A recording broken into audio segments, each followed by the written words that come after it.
Welcome to the Three Principles Global Community webinar. The Three Principles Global Community, or 3PGC, is a nonprofit organization that is committed to bringing an understanding of the three principles as introduced by Sydney Banks to people throughout the world. And today we are so delighted to have Stephanie Benedetto. If you don't know her, you will get to know her now. She's a coach, storyteller, community catalyst, unmarketer, and as I can attest from knowing her, a lovable geek. She's a lover of dragons and impossible questions, and sometimes inappropriately joyful. Stephanie runs the Awaken business, which helps transformative coaches, change-making entrepreneurs and teams create the change they wish to see in the world and share their heart's message with playful unmarketing. And she has devoted herself to serving those with a heart to share the truth. And guess what? That is the subject of today's webinar. So Stephanie, I'll turn it over to you. Oh, thank you, Tom. That's always fun to hear my own silly words read back to me. I appreciate it. It's great to be here with you today. So, living service. Sharing the three principles with simple joy. I picked this topic a couple of months ago, so I don't even remember exactly what I had in my head at that time, but I know what inspired it. I started off on a 90-day journey, an exploration for myself and a few close friends who are here. You know who you are.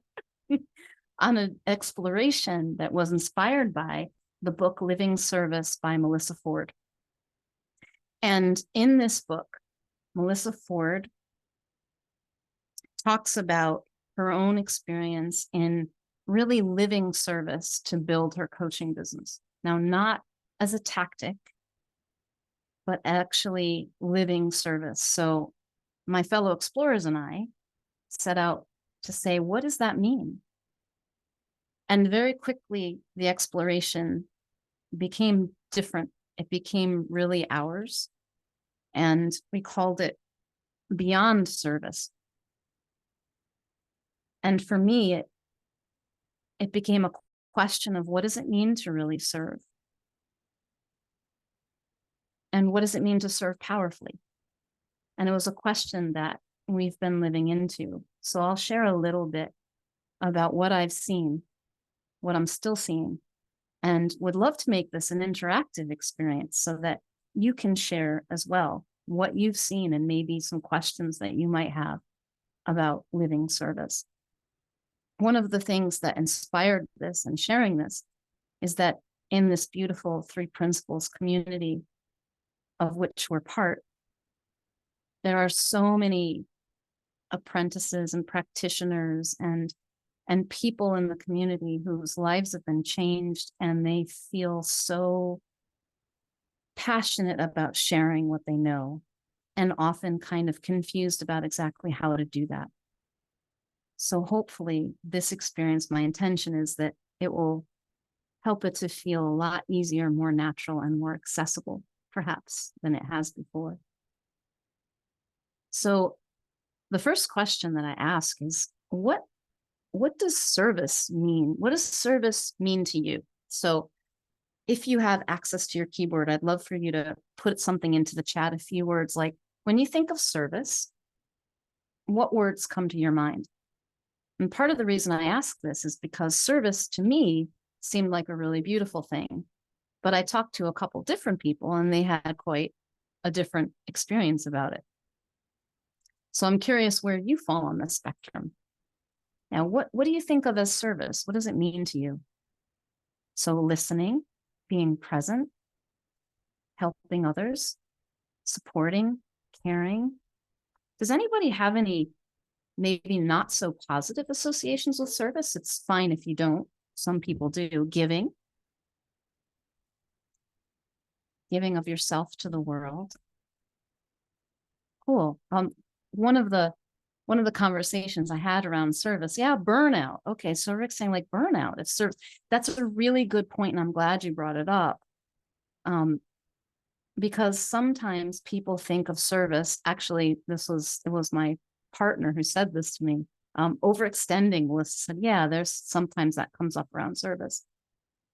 He said, service? I don't want to do that. That's like I'm a waiter in a restaurant, and some people are just jerks. And other people are nice, but some are jerks. Like, I don't want to, become like a slave to you and have to do something for you. That was an association that he had with service. Yeah, so a couple more comments. Emotional roller coaster. When serving becomes your identity with attachment. Yeah, for some people, not being able to say no. Exactly.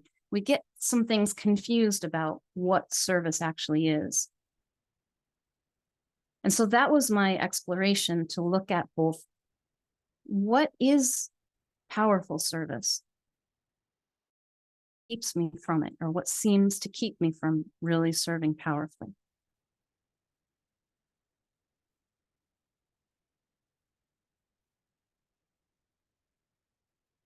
And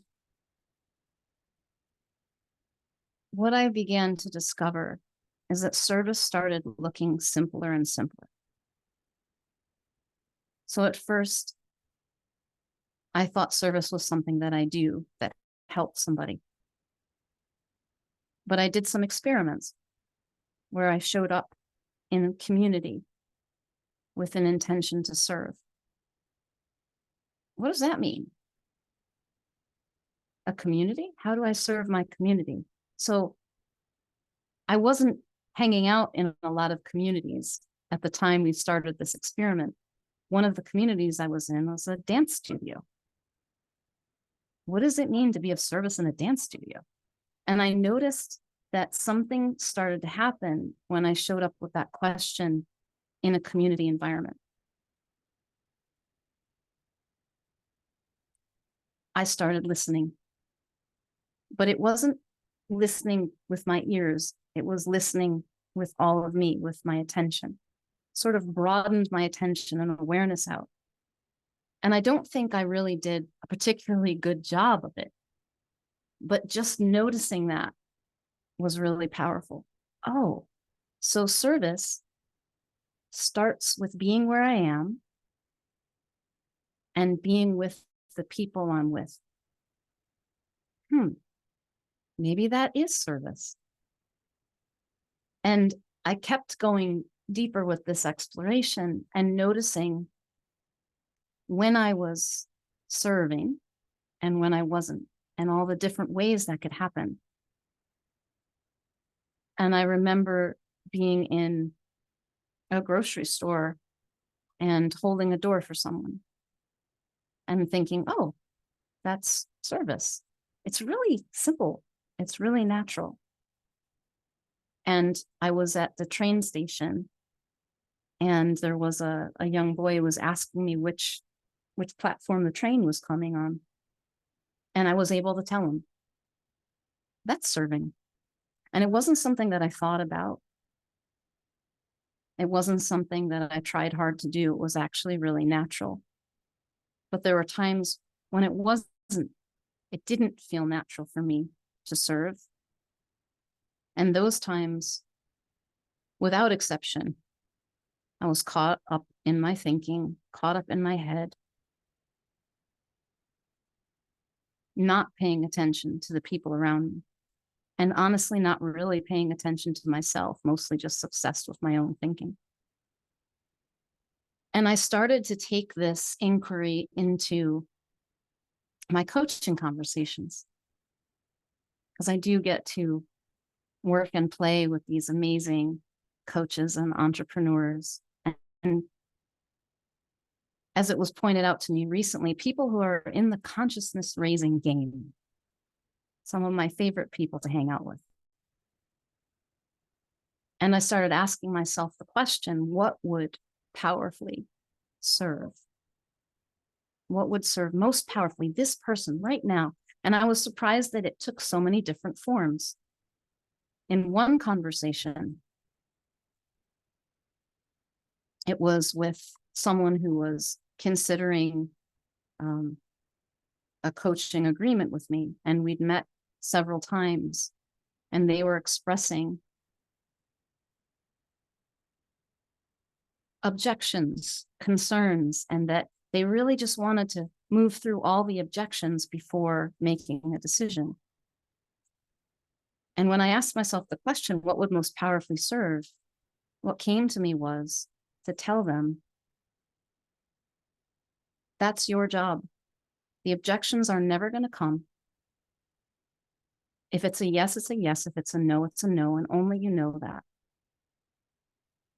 But you don't need to overcome your objections to know what you know. Which was essentially going, nope, see you later. Let me know when you figure it out.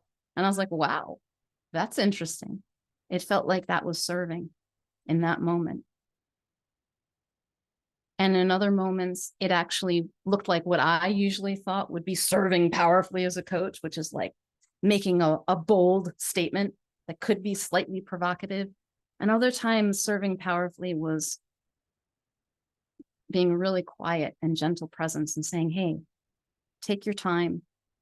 Let me know what you need. I'm available. But in every case, and I'm thinking now, checking to make sure. In every case, I knew what occurred to me as being most powerfully of service by listening, by getting quiet. And it was really natural. Like I didn't have to try. I didn't have to think about being of service and what I would say and how I was going to help this person even. It was just being me. And I was very, very fortunate. I say fortunate, but I had to ask. I had to invite. I had a podcast conversation about a month ago with Mavis Karn. And we talked about service in our conversation. And it helped me see even more deeply. And I'll quote Mavis here. She said, being you is service. It's that simple.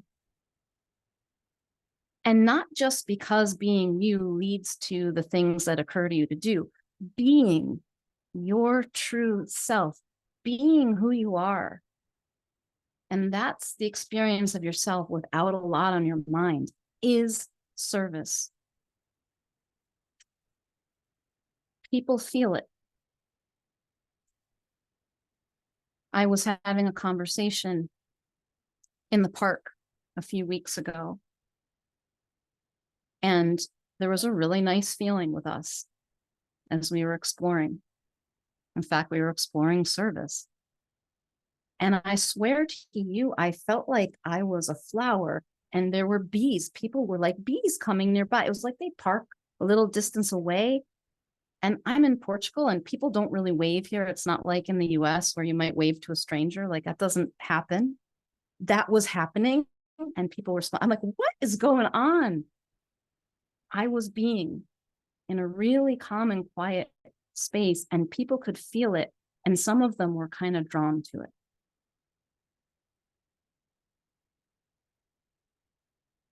And as I explored in that conversation with Mavis,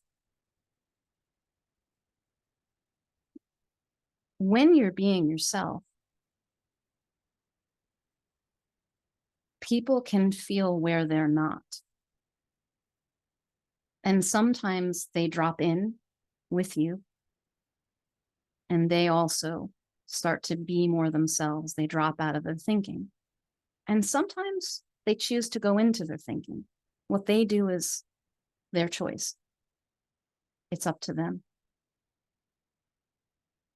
What I'm discovering is that when I'm being myself, it doesn't matter if I do or say anything. It is the greatest gift that I can give to the world. And the same is true for you.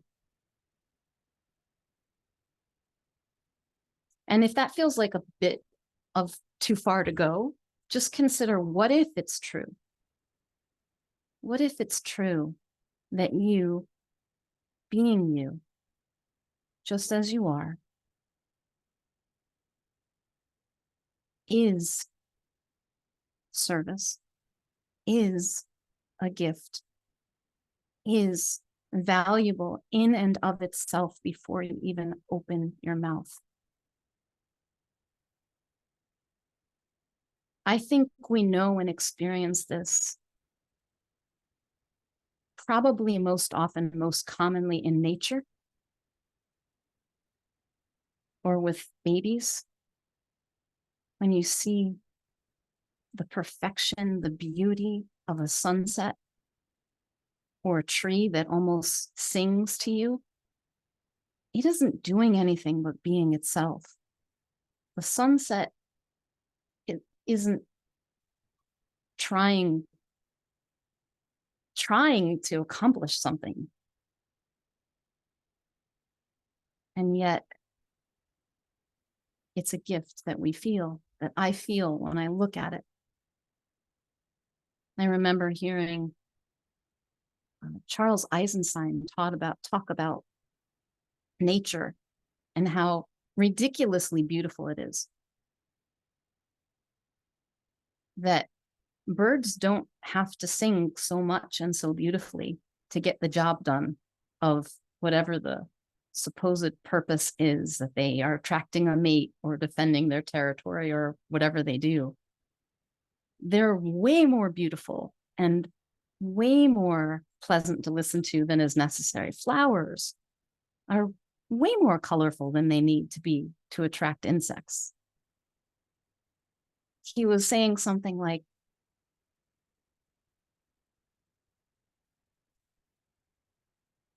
if nature is so abundantly beautiful, it's got to be there for us to enjoy.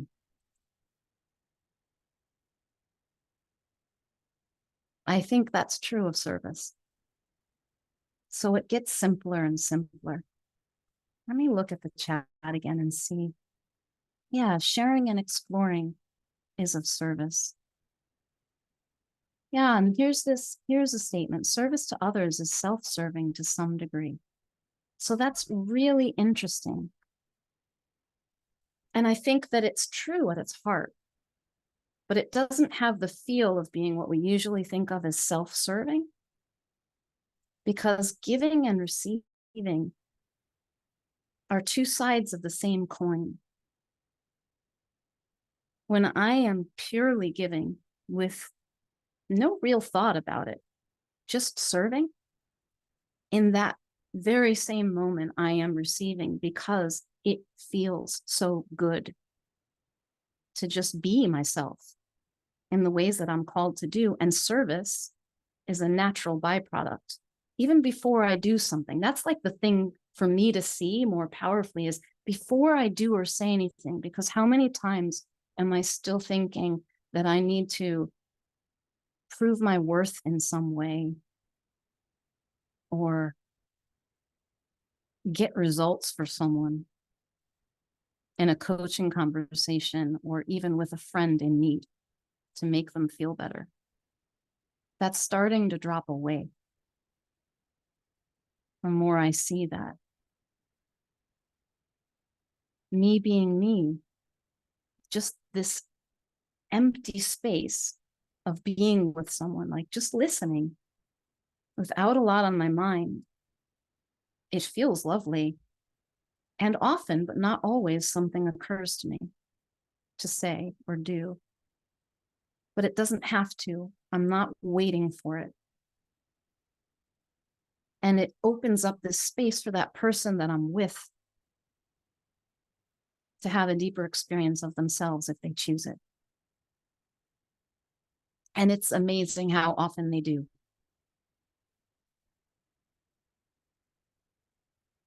So I'll offer this to you as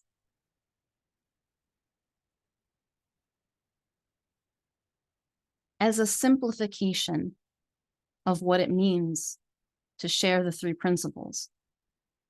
It might not have anything to do with the three principles, the words, or the concepts. but rather the truth that the three principles are pointing at is you being you, your true self.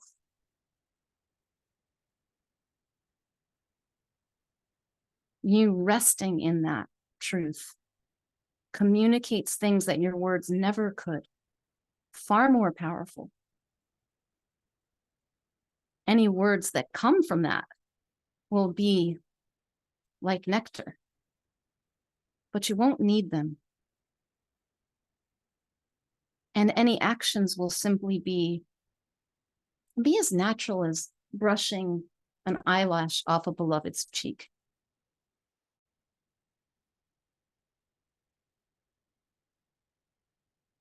So one of the things that I bumped up against in this exploration was noticing what holds me back from serving powerfully, or what seems to. And in every case, well, you want to guess what it was? What do you think it was that keeps me from serving powerfully? And you can put it in the chat if you want. Yeah, Diane, you're thinking, thoughts. Yep, Eric's got it. Insecurity. Oh, that's a favorite brand of thinking, Rick. Thank you very much. You guys know me. Oh, looking to the past. Oh, or making up scary futures, right? Both of those. The particular brand, oh, self-consciousness. Tell me about it. Yep, all of those. The one that seemed, the flavor that seemed to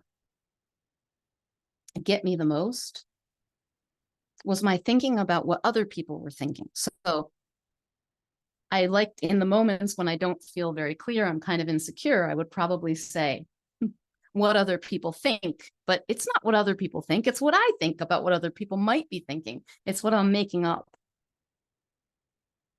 And when it comes to serving powerfully in my business, that looks like, oh, are they going to think I'm pushy? Are they going to think I'm salesy? Are they going to think that I think I know what I'm talking about and I'm trying to tell them how to live their life? Ugh. And I can see how that, like, well, it's like my energy draws in, but it's all caught up in my thinking and I'm not really present and I don't really feel like myself. But the good news is that as soon as I notice that, I'm right back where I was being me as soon as I drop out of it. And it doesn't take any time. Sometimes it takes me a little time, but it's instantaneous as soon as I really drop it. And I'm right back in this gorgeous place where I can be of service without, what did somebody, Kelly said, you, without me on my mind. Yeah, Kate said that too.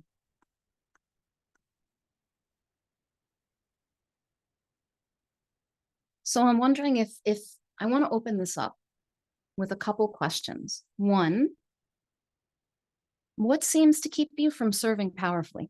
If you'd like to explore it a little bit.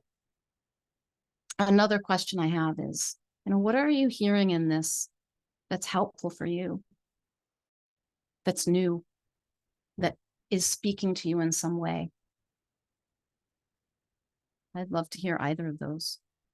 And how shall we do this, Tom? Shall we ask people to raise a hand or just unmute? Yes, let's please raise your hand. And if you don't know how to do that, if you go down and click on reactions, there'll be a little raised hand button you can click on, and then we'll just go in the order that people raise their hand.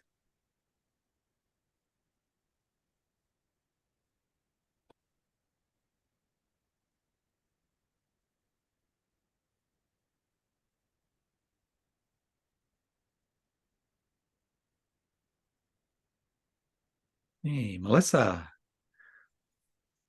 Hi there. Hi, Melissa. Hi, how are you? Wonderful, thank you. I was just talking about this with a couple of fellow three peers this morning on a Zoom call. And yeah, just talking about, I have this Facebook group, and just kind of losing sleep at night. Like, and I just came to this understanding in April or May. It's like, how do I teach them this? And how do I weave it into what I'm already like sharing with them about, their negative self-talk and inner critic? And what I'm hearing from you, Stephanie, is that I don't have to show up in some big grand way in my Facebook Live. And, I'm always scripting it. And so that's what this is showing me. Just show up and just be there. I mean, I've got to say something. On a Facebook Live, maybe that's a good idea, maybe. But you could pantomime or dance, and I bet that'd be pretty good too. I don't know, it's iffy however many people show up on those things as it is. But yeah, just to be there and try to get away from the script. And yeah. Well, that's super cool. I love that. And it's interesting, right? That you heard to be there and get away from the script. And I didn't say that, but you heard it. Like, this is the miracle of showing up as yourself and being in your true self in that space, is that people listen to your words, but what they hear is truth in themselves, not you. So I freaking love it when I'm in conversation with someone and I say something and I ask what they heard and they hear something different, but it lights them up because it was their truth, not mine. Yeah. Yeah. Thanks. Yeah, thank you, Melissa. Welcome. I'm going to turn on another light for myself there. Be better. Yeah. Hi, Rick. Hi, Stephanie. Good to see you again. You too. And Tom and everybody else, a few strangers too. So I love what you're pointing to.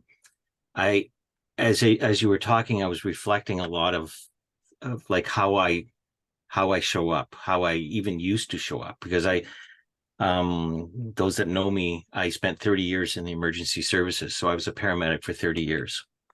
And one of the things I was tripped up on, like, there are times when, that's why I mentioned burnout, because that seems to be a prevalent thing that's going on, was this notion of being something.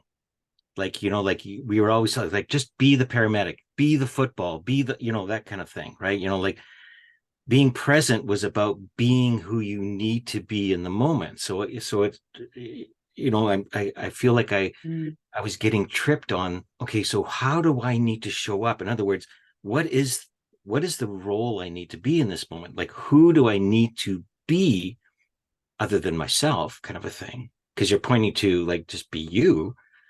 And it's like, well, wait a minute, based on this situation, like, how do I need to show up? Right. So there's this whole tripping thing going on. And reflecting on, okay, so how did it actually work out? Well, it didn't really work out very well when I was trying to be something in that moment. So what other experiences did you have? Well, when I did show up and responded to what I was seeing, things went really well. Because I wasn't trying to be anything, in other than kind of just showing up. So there's something about not having any, and as somebody said it in the chat, like not having anything on it, like there's a trust factor in letting go of this idea of who I am versus who I am.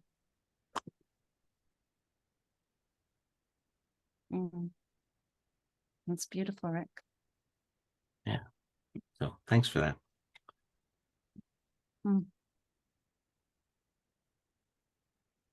And I think there's something funny. There's this little funny game we play with ourselves that Like if I'm just being myself when I'm coaching, I won't be a coach. I won't do the coachy things I'm supposed to do. I'll forget. Or, I have to be a grown up when I'm around children. Have you ever heard somebody say that? Like, I need to be the grown up. I'm like, well, you don't lose your common sense by being yourself. In fact, that's fully active when you're in that place of just being.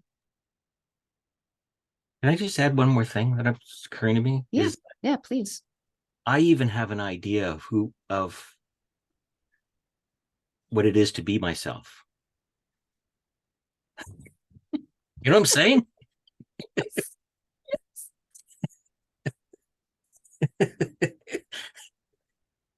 that may not necessarily be true. It's like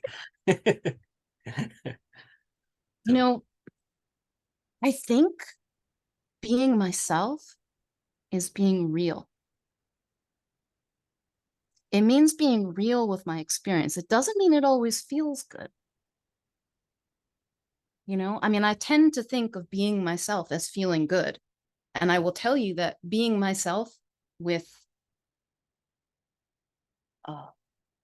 undesirable feelings, but being myself with them feels a lot better than being myself, but then not being myself, trying to get rid of undesirable feelings, right? That's not being myself, because I'm doing more of this and less of, okay, here I am. So that's really cool that you're onto that, Rick. Am I being myself enough? Because truly, are we ever honestly not ourselves? I don't know. I'm not known for sure. I've never seen myself as somebody else. So I see, Michael, you have your hand up. Hi. Oh, Good. I guess it's afternoon. Anyway, it's good to be with you. And I enjoy listening to you because it's just exactly what I'm going through. I've had practically a year of health issues, and it's neat to be back on track as far as what's the next path. And it's interesting, it's called PATH. It's a mental health service that's online. And I've been a therapist for over 30 years, and I knew I didn't want to do that again. But it was a different concept because it was of what's my calling? What can I do or be the rest of my days to be of service? And this opened up, but boy, did it open up a whole new learning curve, like treatment plans, treatment goals. And I went, oh, can I do that? So I've really come back to the fact that this is a part of the process of learning to be of service. And then it's about showing up, because I've got the person on one side, but I got to have the notes over here, that whole thing. And I woke up this morning with a thought on my mind. I'm the real deal. I'm the real deal. I'm not a copy. I'm a masterpiece. I might have to learn some new things and do some things different, but it's all coming from that being me, the real deal. I've tried to copy to be all kinds of other people that I've heard, and they inspired me and encouraged me, and I try to copy to be just like them. No, I'm the real deal. I'm a one of a kind, and I'm a masterpiece. So I don't know what lies ahead except for the path of wholeness and well-being for myself and for others.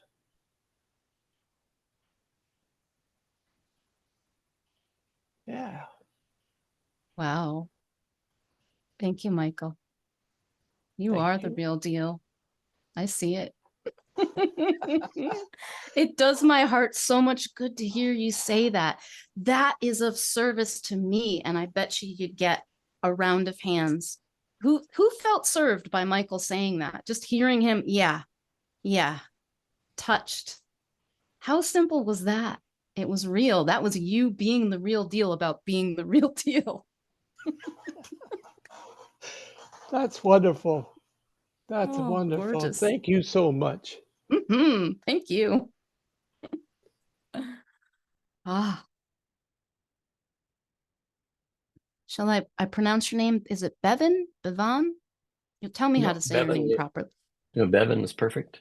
Bevan, Your second hi. pronunciation was more like how the Welsh pronounce it. I just want to pick up a bit on what Rick was talking about. I work as a victim service worker with the police. I support victims of crime. And last week I was called out to go with the police to let someone know their father had been murdered. I don't even know how you do that. I mean, that's and thanks to the last 2 years of grounding in three principles, I was able to go and just be present with the family as the police delivered the news and did their police thing. Is just be present and go through the roller coaster experience of their emotions and my emotions. And then when the police left, my job was to support people behind to see what they needed. And again, it was the goal was to make sure that the son of the deceased, that I would drive him to the airport. But there's absolutely no way he was going to let anybody drive him anywhere because he needed to be absolutely in control of his life right then. So rather than impose a plan, I went, well, that's true. He needs to be in control. And the compromise was that someone else would ride with him. And so we came up with a workable solution. So to be present in the challenge of some of the worst human behavior, it's a gift to having hung out with three principles long enough to be able to do that, and then to be present with myself with the aftermath of the emotions that come up after being in the presence of such difficult information. I don't know how the police do it. I don't do that very often, but the people I was working with, that's what they do for a living, is they deal with murder. I don't know how they do it, but I did my part and was just present. And I know it's because of the grounding of three principles, I was just able to be there. Yeah, and I'm sure it made a difference. That's beautiful. Thank you for sharing that. Thank you for being that. Mm. You know, it's never painful to be with someone else. No matter how much pain they might be in, it's only painful to be with our own painful thinking. I remind myself of this all the time because I only forget every day. I think that it's my partner or it's somebody out there who's making me feel a certain way, right? And I'm like, oh, wait, that can't be true. Because I can tell you, I have been in conversation with people pouring out a horrible story, clearly in pain, and felt nothing but love. And not because I wasn't aware of their suffering, but because I knew that wasn't them.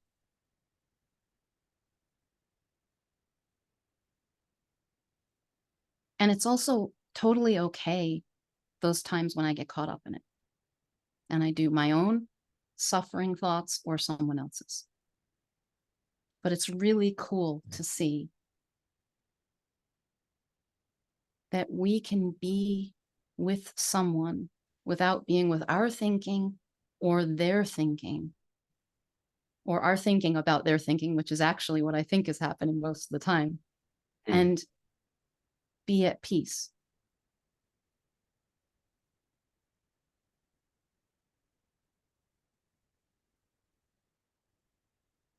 I want to propose something to you, because this isn't about anyone directly here, but this sort of occurred to me, and I see this a lot because I talk to people with big hearts who want to change the world, to help people, to serve.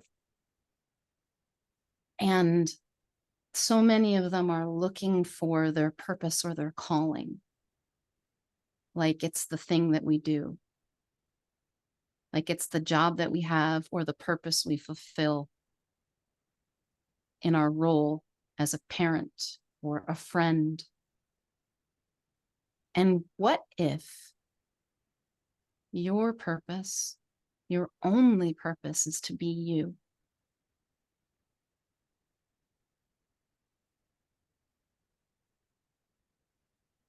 What if my only purpose is to be me and enjoy being me? Like, I mean, maybe enjoying, we could even do without, just be me, because sometimes I think I'm not going to enjoy it. So yeah, be me. I'm going to stick with that one. And what would it be like if we let that, if we just stepped into that a little bit as a possibility, a little bit more? Oh, looks like we have a good quote here. Peter shares a quote. It is not painful being me. It is painful to be. Oh, it was my quote. Was that my quote? That is so funny. Oh, yeah.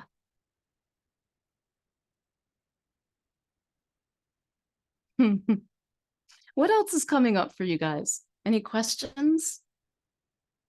Any sticky areas you want to just take a little gander at, maybe through this simple way of sharing, simple way of contributing by being yourself?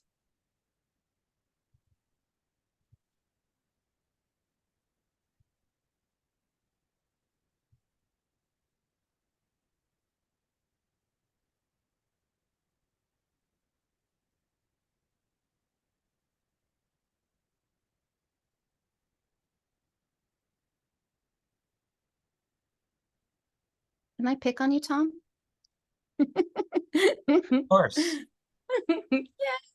Yeah, of course. Well, what was coming up for me around this in terms of service, and being ourselves, it strikes me that I hear a lot of different things about listening. And of course, if we're talking to people in a teaching or coaching or even a friend situation, like that service is going to involve a lot of listening. And what I came to for me is like listening is always perfect, effortless. It's just a matter of what are we listening to. And for me, particularly, like I know, when I'm listening to someone else, I'm also listening to me. I'm listening to my thoughts. Like we have actually, and I think it must be a gift, because I think everything we have is a gift. We have the ability to talk, listen, and think at the same time. Like it's all happening at the same time. There's nothing wrong with that.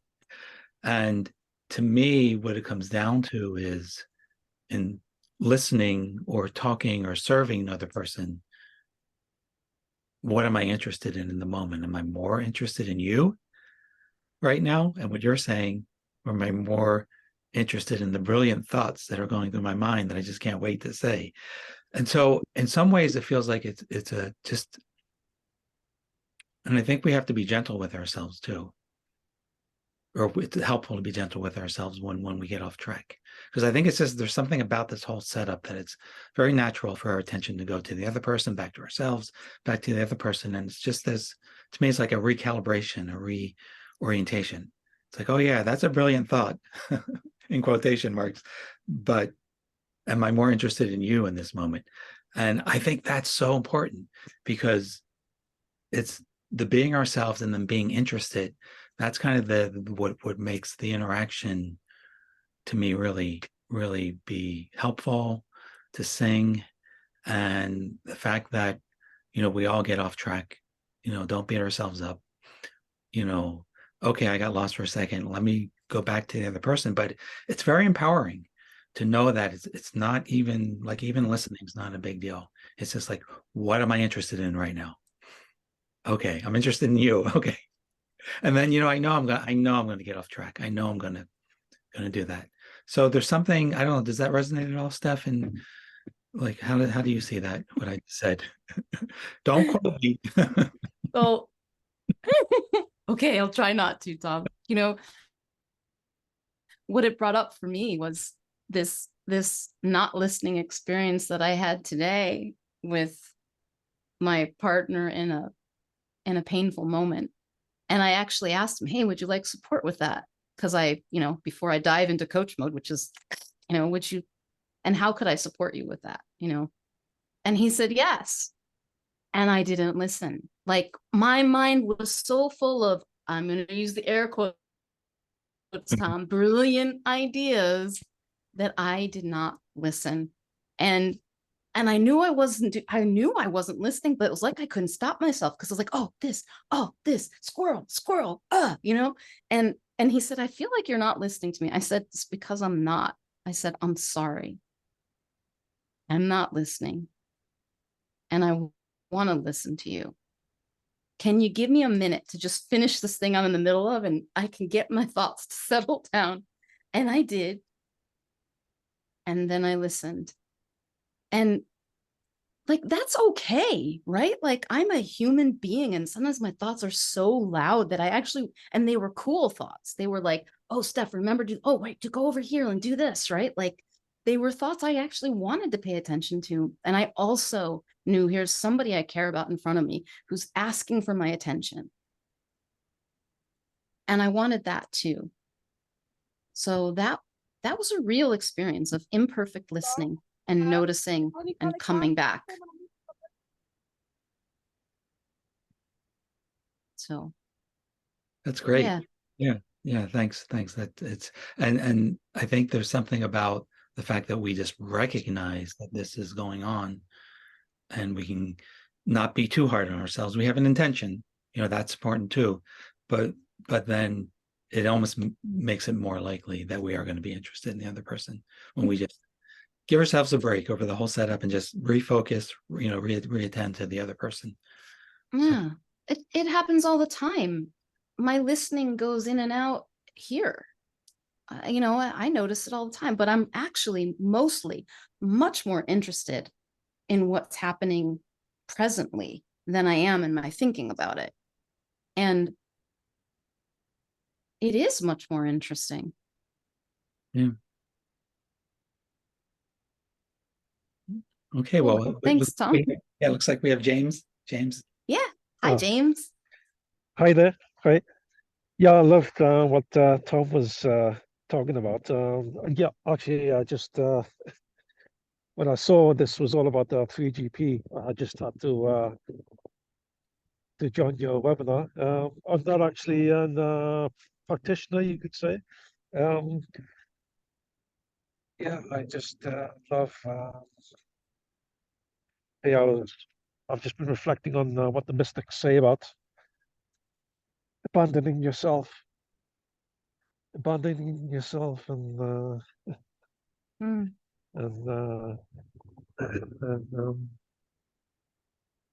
yeah, how you can be grateful for. You get to a point where you can be grateful for things like depression and yeah, I don't know what I'm saying here. But this today this wave of devotions been with me the whole day, and I then spontaneously the link to your 3GP event came up, and I just felt I have to join it. And I love what Tom has pointing to the what is always here, regardless of the content. Of idea of me is also content, and yeah. Yeah, well, my battery's almost finished, I think. Mm. Yeah, I'm standing outside the lights, but yeah, and yeah, beautiful to see you all. Joining you from the Netherlands, actually. Mm. Lovely to be seen by you Yeah. too. Yeah, Thanks, James. yeah. I Thank I you. love what Thank you. you said about waves of devotion. And what I felt when you said that was it's a beautiful experience of like letting go of all my ideas about myself, this surrender of that, and then an experience of my true self comes through, not as a lofty thing, but as a very natural thing. And this is a immense act of devotion. It is, I can't even put that into words, that kind of abandoning of the self, not the kind of thing that happens when we really honestly put our own thinking about what we should be and we have to serve, and it looks like we're putting other people first, but actually it's all about us in our heads, not that, but dropping all of it. Yeah. Mhm. Yes. Yeah, it's Yes, beautiful. and I see how grace brings us the people we need to learn from in our lives, or a mirror, you can say. And yeah, it's well, yeah, my battery. Yeah. Yeah, well, about my neighbor, just briefly, my neighbor's Polish and gentle guy of, quite demanding in some ways, around money, but I sense the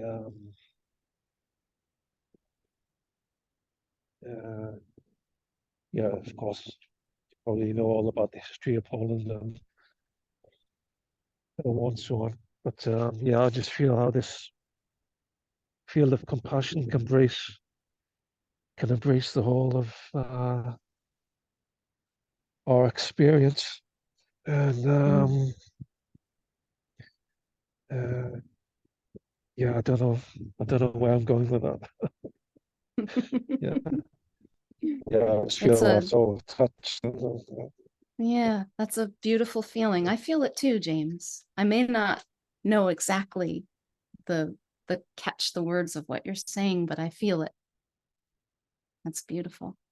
Thank you. You know, this brings to mind, there's a person who I think is probably homeless who lives not far from me, and I pass by him most every day, and I think that I should do something to serve this guy.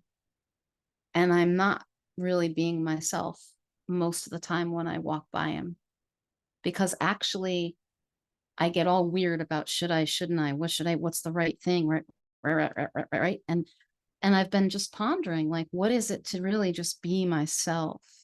And I can feel it just without my thinking, just being while I'm there. And I don't know what happens, but I like that contemplation. It feels like it takes me in the right direction, the direction of true service, not trying to serve or trying to be a person who serves.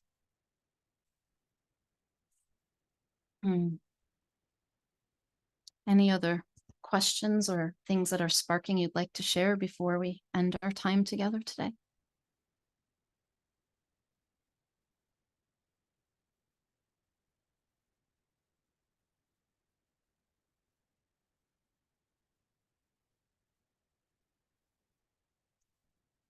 So I'm going to share a little. Oh, Lisa.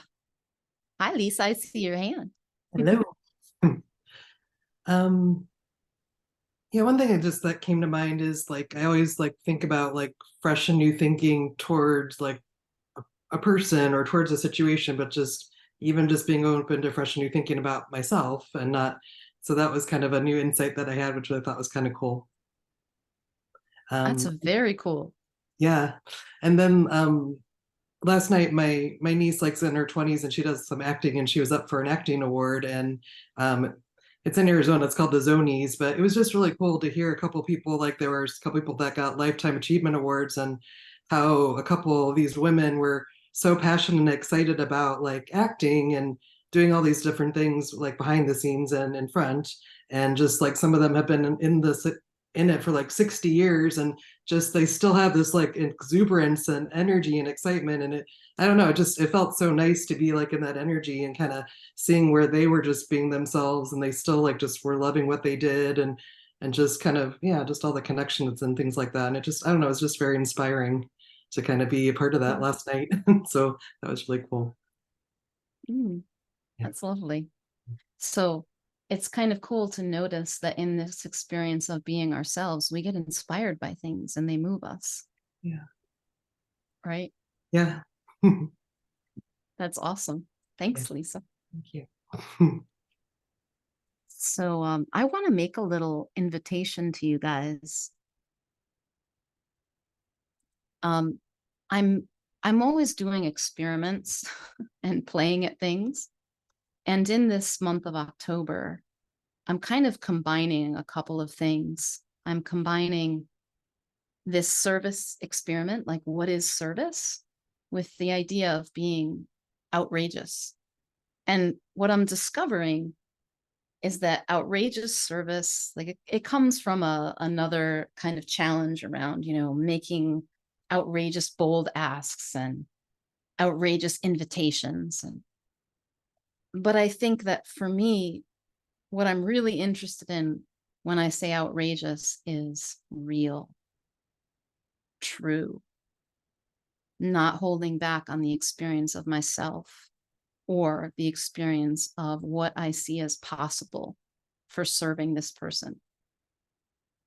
And I'm talking now inside the context of a coaching conversation. So I want to invite you to join me if you like this kind of exploration and content, especially around business and sharing what it is you do. I've got a link in the chat. It's wildspireweekly.com. It'll take you to my email list, and you can join me for Outrageous October Explorations. I'm going to be inviting people. I'm inviting you as you're listening, that if you'd like to have an outrageous conversation with me, whatever that means to us. And for me, that means real and true, but we might get a little crazy because I like that stuff too. I love creating. Please reach out. I am available for that this month. And if you just want to tag along and watch the adventure, because I'm going to share what I'm learning, I do this as much as I can. You're welcome to join my email list and come along for the ride. It's been a great pleasure being here tonight with you. Tonight. Well, thanks so much, Steph. This was really, really wonderful. Thank everybody for being here. And before we say goodbye, I just want to let you all know that in 2 weeks, on the 17th of October, 2 p.m. Eastern, we're going to have Bill and Connie de Kramer, and their topic is going to be the 3 principles offers freedom from poor food habits and eating disorders. So that'll be in 2 weeks from today. And let's see, you all feel free to unmute and say goodbye. Thank you. Thank you, Steph. Thank you. Thank you so much. Thank you, Steph. Thank Really you so enjoyed much. Bye-bye. Thank you, Stephanie. Thank you, Bye-bye. Stephanie. Thank Enjoyed you. it. Bye-bye. Thank you, buddy.